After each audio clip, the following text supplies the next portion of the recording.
What a wild ride is the book of Jonah, right? A disobedient prophet, righteous sailors, a giant man-eating fish. And now, here in chapter 3, an entire city repenting, all because of the reluctant prophet's half-hearted 5-word sermon. Let's read verses 4 and 5. On the day Jonah entered the city, he shouted to the crowds, 40 days from now, Nineveh will be destroyed. The people of Nineveh believed God's message, and from the greatest to the least, they declared a fast and put on burlap to show their sorrow. What a response! Can you imagine an entire city turning for the Lord in such a dramatic way? It's shocking to think of. And I think if we didn't have the other 3 chapters of Jonah, we'd probably think, wow, Jonah, what a man of faith and power. He must have been really close to the Lord. He was probably the holiest of all the prophets. Move over, Isaiah, and your unclean lips. But we do have the rest of the story. And we know that Jonah, well, he was more like me. He was kind of a jerk. His heart was full of pride and rebellion, and God had to drag him kicking and screaming to Nineveh. Yet God used Jonah to bring about miraculous turnaround for the great city of Nineveh. I think from the story we can see that God will use whomever or whatever he can. I kind of imagine that if Jonah hadn't gone, God might have just used that fish to deliver his message to the Ninevites. I mean, after all, he did open a donkey's mouth to speak. No, God used this selfish jerk of a prophet whose heart never really changed to save an entire nation. The thing is, God is not limited by our level of purity. Early in ministry, I fell into this trap of thinking that leading was only for those who had it all together.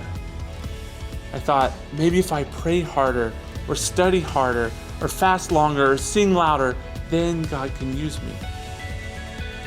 I kind of thought if there was a speck of impurity in my life or in the life of someone on the worship team, the Holy Spirit wouldn't be able to move in a service. I found out that sometimes a true sacrifice of praise comes from the mouth of someone I least expect. And the Holy Spirit can move however and whenever He chooses.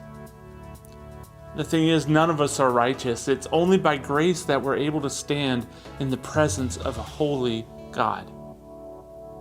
We're broken vessels, but He takes the pieces and uses them for His glory. If you're watching this, God has a work for you to do. Maybe you've had this gut feeling that you need to talk to your friend about Jesus. Or maybe you want to lead your family into a deep relationship with Him. Maybe you felt like you needed to give someone an encouraging word. Or maybe God has something for you that's bigger than you think is even possible. I know for sure you need to give God praise. Psalm 66 says we are to make His praise glorious. The enemy will try anything to thwart your efforts. You're going to think, I haven't prayed enough. I haven't read my Bible enough. I'm not close enough to God. I can't shake this addiction or this depression, this anger inside of me or this bitterness. I couldn't possibly. Those are all lies.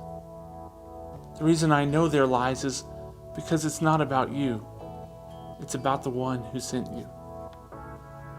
You don't know the pieces that He's already put in place, and maybe your 5-word sermon is all it will take to turn a city around. I pray that as you think about Jonah this week, you'll allow God to show you how He wants to use you, and that it won't take a giant fish to get you there. Love y'all. Thanks for watching. Be sure to like and subscribe. I'll see you next time.